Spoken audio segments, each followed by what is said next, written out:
संगत जी, आज का शब्द है गुण गावा नित तेरे। मेरे साहिबा गुण गावा नित तेरे। ये शब्द श्री गुरु ग्रंथ साहिब जी के पन्ना नंबर 795 पर दर्ज है। ये बिलावल राग का शब्द है। आओ इसकी विचार करते हैं हिम्मत के साथ। मेरे साहिबा गुण गावा नित तेरे।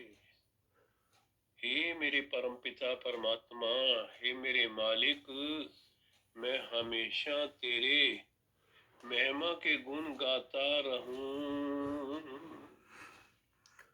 तुझ बिन अवर न जाना, मेरे साहिबा गुण गावा नित तेरे।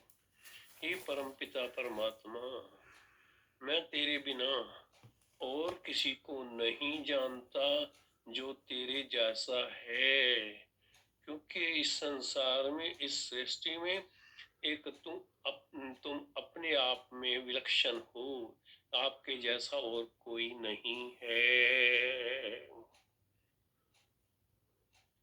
मन मंदिर तन वेश कलंदर, काटही तीरथ नाम।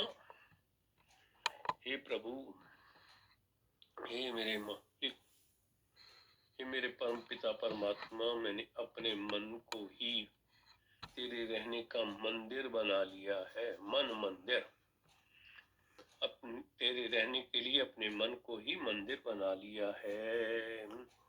तनवेश कलंदर, और मैंने अपने शरीर को ऐसा वेश बना लिया है जैसे कि रमते साधु होते हैं, जो एक जगह टिकते नहीं है, वह चलते ही रहते हैं। यानी कि मैंने अपने मन के अंदर, हे प्रभु, तेरा मंदिर बना लिया है, जिसमें मेरे शरीर की सारी ज्ञान इंद्रियां उस मंदिर की यात्रा करती हैं। क्योंकि मेरे ज्ञान इंद्रियों की बाहर भटकने की बजाय वे अंदर मेरे मन की तरफ झुक गई हैं। काट ही तीर्थ नाम, अब मुझे तीर्थों पे जाने की जरूरत नहीं है। मैं अपने हृदय तीर्थ में ही स्नान कर लेता हूँ। एक शब्द मेरे प्राण बस्त है। एक वो परम पिता परमात्मा जो केवल एक है, उसके वचन, उसके उपदेश मेरे प्राणों में बस गए हैं। उसकी महिमा मेरे प्राणों में बस गई है, और अब वह परम पिता परमात्मा ही मेरी जिंदगी का, मेरे शरीर का सहारा है। और इसलिए उसके जब सिमरन में जुड़ गया हूँ, वो मेरे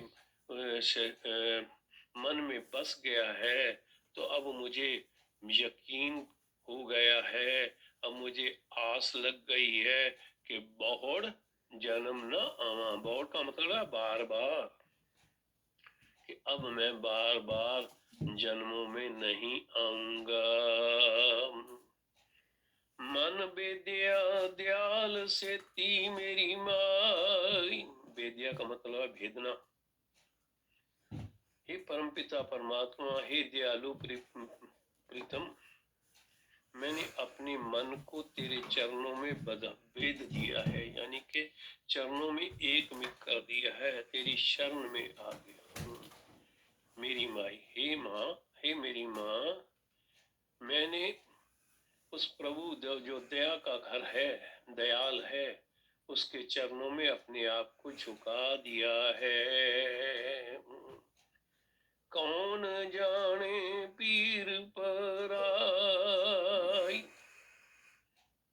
मुझे यकीन है उस परमपिता परमात्मा के अलावा कोई और दूसरा किसी के दुख दर्द को समझ नहीं सकता। पीर, पीर यानी कि पीड़ा, दुख दर्द, पराई किसी और के दुख दर्द को नहीं समझ सकता। सकता। हम नाही चिंत पराई। जब हम उस परम पिता परमात्मा के सिमरन में जुड़ गए हैं, अपने आप को उस परम पिता परमात्मा के चरणों में न्यौछावर कर दिया है, तो अब हमें किसी तरह की चिंता नहीं है। हम किसी और पर आस उम्मीद नहीं रखते। अगम अगोचर अलख अपार। अगम जो परमपिता परमात्मा हमारी पहुंच से बहुत बाहर है। अगोचर जिस परमपिता परमात्मा तक हमारी ज्ञान इंद्रियों की पहुंच नहीं है। अलख जिसे लिखा नहीं जा सकता, जिसके गुणों को, जिसकी महिमा को लिखा नहीं जा सकता। अपारा जो अपरंपार है, जिसका पार पता लगाया नहीं जा सकता।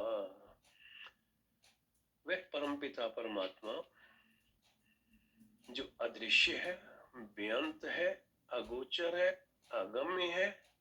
हे प्रभु, तू सबकी चिंता करने वाला है। चिंता करो हमारी, हम सबकी आप चिंता करते हो। यानी कि हम सब जीवों की संभाल आप ही करते हो। जल थल मैयल पारपुर लीन। हे परमपिता परमात्मा, तू जल में है। थल का मतलब है धरती, तो धरती में भी है। मैयल का मतलब है आकाश, तो आकाश में भी। हे परमपिता परमात्मा, तू जल में, धरती में, आकाश में, हर जगह पूर्ण रूप से व्यापक है। जिस तरह हम कह देते हैं ना कई बार कि ये बर्तन पूरा पूरा नको नक तक भरा हुआ है, यानी कि इसमें और किसी सामान को डालने की जगह नहीं है। इसी तरह वो परमपिता परमात्मा इस सृष्टि में हर जगह व्यापक रूप में बसा हुआ है। घट घट जोत तुम्हारी। ये परमपिता परमात्मा, घट घट का मतलब है हर शरीर में, हर जीव में। ये परमपिता परमात्मा हर जीव में तेरी ज्योत आत्मा रूप में टिकी हुई है, मौजूद है। हे परमपिता परमात्मा, तेरी ज्योत हर जीव में मौजूद है। सिख मत सब बुद्ध तुम्हारी। सिख से मतलब है शिक्षा, मत से मतलब है समझ, बुद्ध से मतलब है बुद्धि। मंदिर छावा तेरे। मंदिर की बात अभी पहले आई है, मन मंदिर। हे परमपिता परमात्मा, मेरे मालिक, सब जीवों के मन और शरीर तेरे द्वारा ही प्रकट किए गए हैं, रचे गए हैं।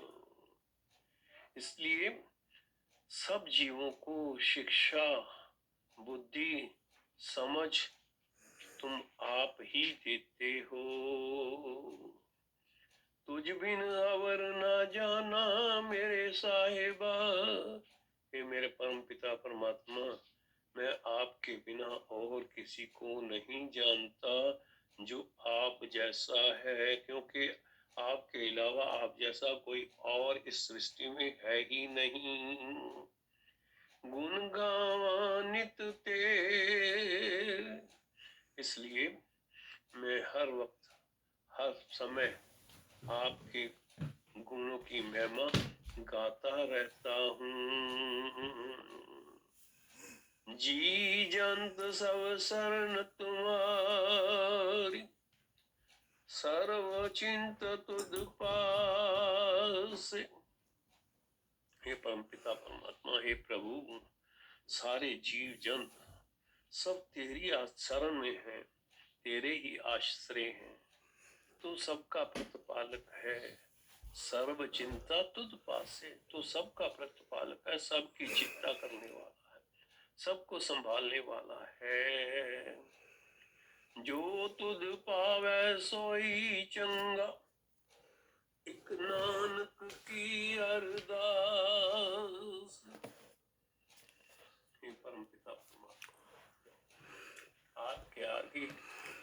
दास नानक अरदास करता है, विनती करता है, जोदड़ी करता है, हे प्रभु मुझे ऐसा बना दो जो तुझ पावे। जैसा आपको अच्छा लगता है वही मुझे भी अच्छा लगे, सोई चंगा। जो तेरी रजा हो मैं उसमें ही राजी रहूं, मैं उसको ही सिरोधार्य करूं। यानी कि इस शब्द से तात्पर्य ये निकलता है कि जब हम उस परम पिता परमात्मा के आगे अपना सरेंडर कर देते हैं तो हमारी सारी चिंताएं उस प्रभु के पाले में आ जाती हैं। वो प्रभु ही हमारी रक्षा करता है, हमें प्रतिपालना करता है। संगत जी, आपको ये विचार अच्छी लगती हो तो ऐसी और विचार सुनने के लिए इस चैनल को सब्सक्राइब कीजिए, बेल का बटन दबा दीजिए। आपका शुक्राना, गुरु जी का शुक्राना।